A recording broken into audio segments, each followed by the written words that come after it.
I started out at Bunker Hill, 2-year college in Boston, and my first year, I first half had a pretty good year, and then the second half started to fall apart a little bit. My arm wasn't responding as well after each start and stuff like that.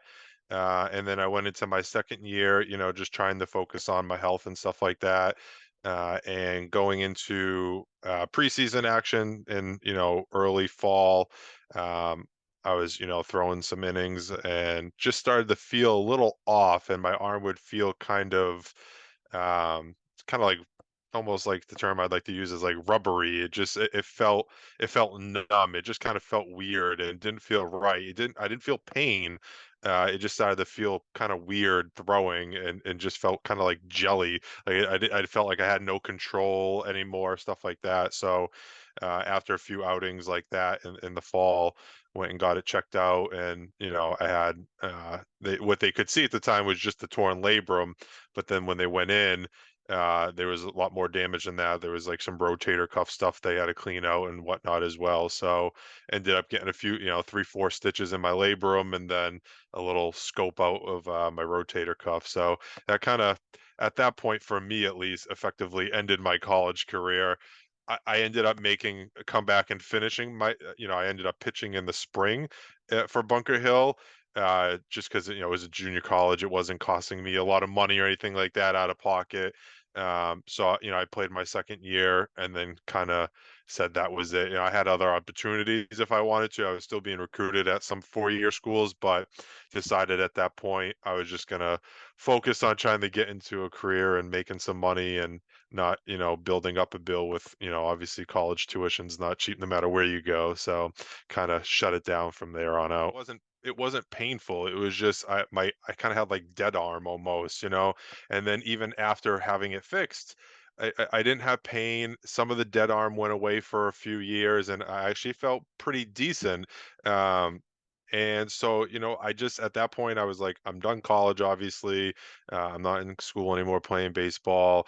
I don't have a career in baseball coming forward with it where I have to use my arm. So I basically just said, the hell with it, and just kind of let it all hang out and just let loose, and didn't hold back, and just pitch through on short rest. I would pitch on 3 days rest. I would pitch back-to-back games, coming in relief after starting a game.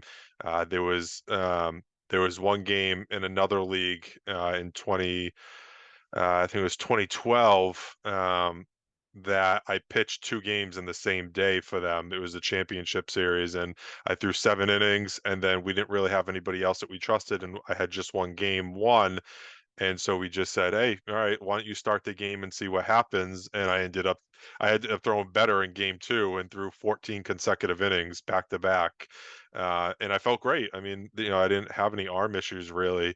So yeah, so I just, I honestly, I just said, I'm just gonna go until my arm falls off. I'm gonna enjoy what I have left, and just take it from there. And then that's kind of got to the beginning of 2015, and I kind of started to feel that arm falling off a little bit, and got to the end of the year, and it was starting to hurt at that point. Then I was starting to actually get pain where I wouldn't be able to pick up a ball in between starts at all. Like I'd have to take like a full like 7 days off, wouldn't pick up a ball, wouldn't play catch, and then would just go out there and pitch again 7 days later, with no playing catch in between, no long toss, no nothing.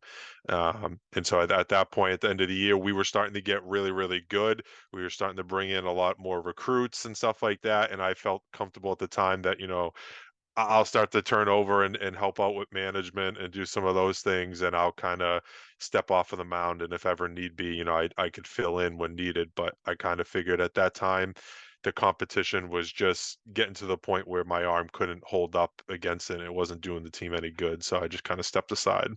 I mean, at the end of the day, it's just amateur baseball. We love it, and don't get me wrong, I hate to lose, and we'd love to win, and the whole 9 yards. But at the end of the day, this isn't. I'm not a college coach. I'm not, a high school coach. While I'd love to do that, that's not what this is. So when I'm in these leagues managing and stuff like that, um, I, I tend to let the competition still get the best of me and bring out my player side of things, and can be fiery, and and not take, any bull from anyone if I don't think things are going smoothly, whether it's a player or, an umpire. Yeah, I'm sure a lot of umpires may not like me around, and some love me and are able to put the stuff on the field aside, and we have a good relationship off the field. So but I just try to bring the passion. That's the only thing I know how to do when when you're talking about baseball, whether I'm coaching, or playing, is just I love baseball. I love being around baseball. That's why I still do it, even though I have a family and everything like that, that I still obviously spend a lot of time with, but I use some of my freedom from my family to, be able to still go out to the baseball field and be part of the game, that I grew up loving and playing, even if that means I can't do it as a player anymore. I just do it, on the bench now as a coach.